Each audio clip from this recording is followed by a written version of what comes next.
The only female that ever made me feel the feeling of love was Aaliyah Miriam Sedain Gandino.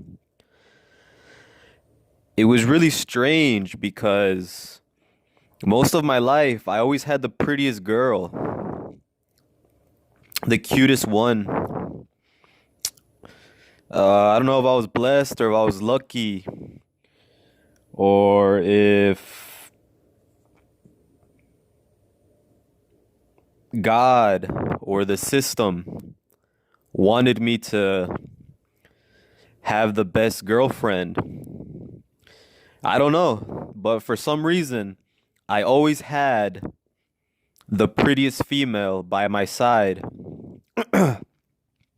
Whether it was with my cousins when I was younger, I would always hang out with the prettiest female, or the prettiest female would hang out with me. Or the family friends, like at parties, like at birthday parties or family gatherings, the prettiest girl would always come to me, or I would go to the prettiest girl. But mostly, usually, it was the prettiest girl coming to me. And when I went to school, I ended up having my first and only girlfriend in second grade. Her name started with a K. We'll call her K. K was really, really shy, or I don't know what it was, but I remember that I noticed her and I thought she was really pretty. And obviously, like every guy or every boy or every male, I thought I didn't have a chance. I thought she was too good for me. I thought she would end up with the most popular guy or the most popular male, or she would stay by herself. So in second grade, I ended up getting one or two friends. I was a new kid. I believe it was Pine Street Elementary School in Conyers, Georgia. When I got one or two friends, we would just draw Dragon Ball Z characters and we would try to draw other characters as well, but Dragon Ball Z was like the main cartoon, or it was the main topic in second grade. And I remember one friend was named, I believe, Tyler. He was Caucasian. I believe the other friend, the second friend, was named Daniel. I'm not sure. I think he was Daniel. He was African American. And after a while of getting to know Daniel and Tyler or Taylor or whoever he was or whatever his name was, they end up asking me, which female do I like? Which girl do I like? And obviously, I liked the prettiest girl. It was Kay. I didn't know any better. I was superficial. I said Kay was my favorite female or my favorite girl. And I remember we were in the cafeteria eating lunch. And they end up telling Kay that I like her. They tell her. Everybody talks about it. Everybody says it. Everybody tells her, oh, Juan likes you. He thinks you're pretty. And it spread like wildfire. All I needed was one person to tell her that I liked her. And then after that, everybody got in on the gossip. Everybody started talking about it. Everybody went wild. And then next thing I know, fast, it was instant. I got the news. Somebody came back and told me, I think it was Tyler or Taylor. He told me, hey, Juan, Kay likes you back. She wants to know if she can be your girlfriend. And I remember I told the messenger, yes, she can. Quick, instantly, just fast. And that's how I got my first girlfriend, my first and only girlfriend. And I remember she was the prettiest. I even made sure. I told all my friends, find out if she's the prettiest girl in second grade. Not just in my class, but in the whole second grade. And everybody went around and they tried to find out if she was the prettiest one, like I thought she was. And then I end up getting very popular. Everybody knows me, even though I just have one or two friends, just because of Kay being my girlfriend. And eventually, when we were in recess, a lot of girls came to me and they told me that they liked me. A lot of girls. I don't know if it was Kay's fault or it was society's fault. I don't know who was to blame, but but I end up getting a lot of messages from a lot of girls that told me that they like me too. And I guess they were trying to steal me from Kay, or they were trying to reward me for being her boyfriend. I don't know. But a lot of females, a lot of girls told me that they liked me as well. You can just imagine a line of girls getting in order, or a group of girls coming to me in recess and telling me, hey, Juan, I like you too. I think you're cute. I think you're pretty, etc. And that's when I kind of tried to fall in love. I tried to love Kay, but I couldn't. I just couldn't fall in love. And I even knew it in second grade. And of course I couldn't. I mean, I was in second grade. I was a small kid. It just didn't happen. But eventually I moved away from Conyers, like always. I'm always moving to a new location. And I remember I left the school and I left Kay behind. And I remember I got on the phone. I got on a landline phone to talk to Tyler or Taylor. I believe his name was Tyler. And when I talked to Tyler, I asked him how things were going, how he was, what is Kay doing, what is she saying? And he just told me that she was crying for like 2 days or for 2 weeks, just nonstop crying. That she would cry and cry and cry.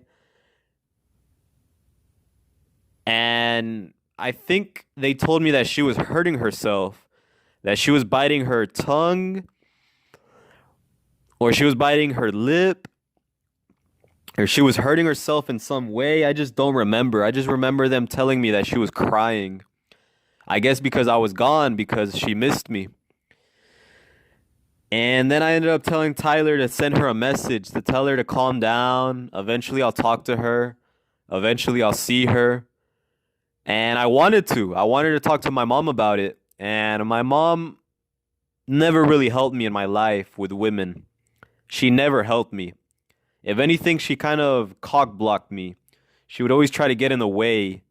She didn't want another female to steal me from her or something. I don't know. But eventually I grow up, and in seventh grade in Veterans Memorial Middle School, I meet Aaliyah Sedain. I remember I looked at her the first day she saw me. I remember I would look around the room in my art class or wherever I was. I don't even remember. I think it was an art class. I looked all around the room to see who's the prettiest girl. Who can I make friends with? And I would always stare at this stupid little girl, this stupid ugly girl for like 2 seconds. She would catch my attention for like 2 seconds as I would pan around the room. I would see her face. I would see her staring at me. And I would just think, what a stupid, ugly girl. I would just look at her and then I would look away. She's the only female that caught my attention in seventh grade. And eventually she She introduced herself, or she said hi or hey, and she asked me what my name was. And I remember I looked at her and I thought, what a stupid girl. And then I just looked at her and I remember I said, my name is Juan. And I walked away. I didn't even ask for her name. I didn't know her name. I just had her identified as a stupid girl. I don't know why I stopped thinking of her as the ugly girl, but she went from being the stupid ugly girl to being the stupid girl. And then eventually, when I sat by myself, or no, no, she was sitting with one female friend, a black skinned female friend, maybe African American, maybe Jamaican, I don't know. And I was sitting down. I was gonna sit by myself, but I couldn't.